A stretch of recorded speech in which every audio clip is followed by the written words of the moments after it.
ತತ್ವಬೋಧದ ಅವಲೋಕನ. ಒಂದು ಪ್ರಾರ್ಥನೆಯೊಂದಿಗೆ ಈ ಗ್ರಂಥಪಾಠವು ಪ್ರಾರಂಭವಾಗುತ್ತದೆ.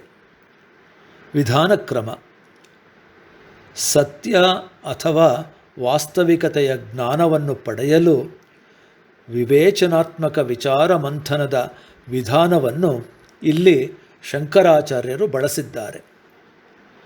4 ಬಗೆಯ ಅರ್ಹತೆ. ಪ್ರತಿಯೊಬ್ಬರೂ ಈ ಕೆಳಗೆ ಕೊಟ್ಟಿರುವ ಅರ್ಹತೆಗಳನ್ನು ಹೊಂದಿರಬೇಕು. 1. ವಿವೇಕ. 2. ವೈರಾಗ್ಯ. 3. 6 ಬಗೆಯ ಸಂಪತ್ತಿ.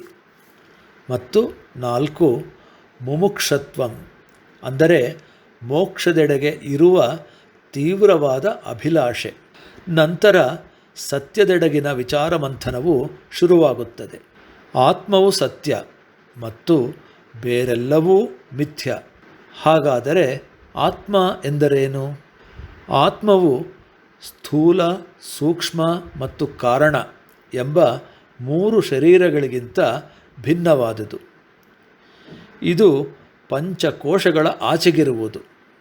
ಇದು ಪ್ರಜ್ಞೆಯ 3 ಅವಸ್ಥೆಗಳಿಗೆ ಸಾಕ್ಷೀಭೂತವಾದುದು ಮತ್ತು ಇದು ಸತ್ ಚಿತ್ ಆನಂದದ ಸ್ವರೂಪವನ್ನು ಹೊಂದಿರುವಂತಹುದು. ಜಗತ್ತು ಎಂದರೇನು? 24 ಅಂಶಗಳ ವಿಕಸನದ ಪರಿಣಾಮವೇ ಜಗತ್ತು. ಮಾಯೆ ಎಂದರೇನು? ಮಾಯೆಯು ಬ್ರಹ್ಮನ ಮೇಲೆ ಆಧಾರಪಟ್ಟಿರುತ್ತದೆ. ಸತ್ವ, ರಜಸ್ಸು ಮತ್ತು ತಮಸ್ಸು ಎಂಬ 3 ಗುಣಗಳಿಂದ ಮಾಯೆಯು ಕೂಡಿರುತ್ತದೆ. ಜೀವ ಮತ್ತು ಈಶ್ವರ ಇವುಗಳ ಸಂಬಂಧವೇನು? ತತ್ ತ್ವಂ ಅಸಿ ಎಂಬ ಹೇಳಿಕೆಯ ವಿಚಾರ ಮಂಥನ. ಜೀವನ್ಮುಕ್ತನು ಯಾರು? ಯಾರು ತಾನು ಸತ್ ಚಿತ್ ಆನಂದ ಸ್ವರೂಪಿ ಎಂದು ಅರಿಯುವನೋ, ಯಾರು ಈ ಶರೀರವು ತಾನಲ್ಲವೆಂಬ ನೇರವಾದ ಜ್ಞಾನವನ್ನು ಗಳಿಸುವನೋ ಅವನೇ ಜೀವನ್ಮುಕ್ತನು. ಕರ್ಮ.